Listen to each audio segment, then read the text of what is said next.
Bismillahirrahmanirrahim. Assalamualaikum warahmatullahi wabarakatuh. Apa kabar anak-anak? Berjumpa lagi dalam mata pelajaran Pendidikan Agama Islam dan Budi Pekerti. Hari ini kita akan belajar tentang hikmah sholat. Apa itu hikmah sholat? Sebelum memasuki materi, Pak Guru jelaskan dulu yaitu kompetensi dasar pembelajaran hari ini, yaitu mengetahui hikmah ibadah sholat melalui pengamatan dan pengalaman di rumah dan sekolah.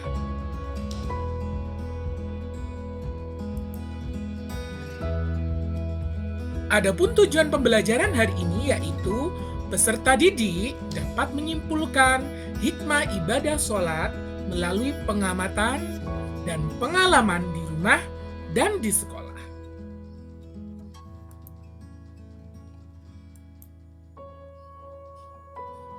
Hikmah sholat.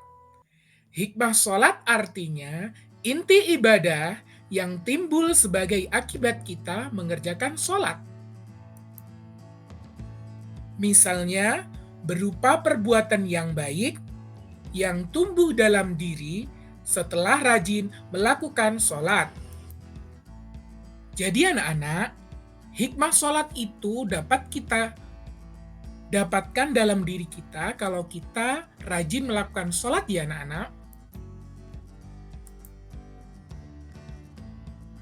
Sholat akan memberikan hikmah yang bermanfaat jika dilaksanakan dengan sempurna, yaitu memenuhi syarat, rukun, khusyuk, dan ikhlas karena Allah Subhanahu wa Ta'ala. Jadi, sholat bukan karena terpaksa, ya, anak-anak. Bukan karena takut dimarahi orang tua, takut tidak dapat nilai bagus dari bapak ibu guru, tetapi harus ikhlas karena Allah Subhanahu wa Ta'ala.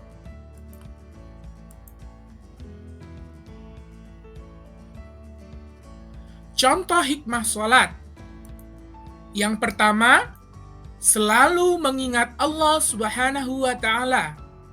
Dengan rajin sholat, kita akan selalu mengingat Allah Subhanahu wa Ta'ala. Yang kedua, yaitu mendekatkan diri kepada Allah Subhanahu wa Ta'ala. Karena sholat merupakan sarana untuk mendekatkan diri kita kepada Allah. Dengan sholat, kita akan selalu ingat dan dekat kepada Allah, sehingga akan semakin mendekatkan kita kepada Allah Subhanahu wa Ta'ala. Selanjutnya yang ketiga, disiplin waktu. Orang yang sholat tepat waktu selalu menggunakan waktunya dengan baik. Maka, secara tidak langsung akan membuat orang tersebut menjadi disiplin waktu. Yang keempat, hidup bersih. Syarat sah sholat harus bersuci. Orang yang sholat hidupnya selalu bersih.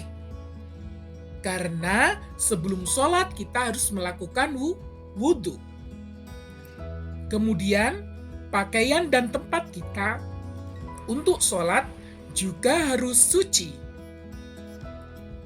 Yang kelima yaitu rendah hati. Dalam sholat, setiap orang sama derajatnya. Artinya, hidup harus selalu rendah hati.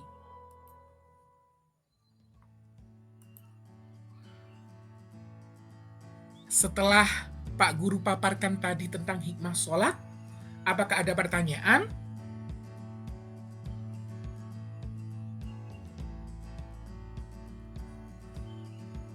Jika tidak, maka perhatikan instruksi, tunjukkan, dan beritahu.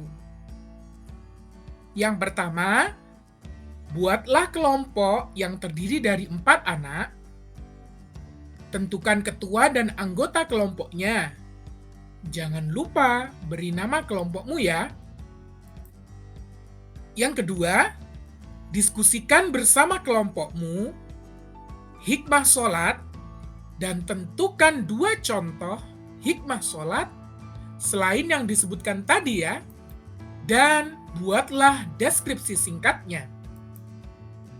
Kemudian, saat giliran kelompokmu tiba, jelaskan ke teman yang lain. Dan waktumu 5 menit untuk menjelaskan. Saya kira sudah jelas ya instruksinya.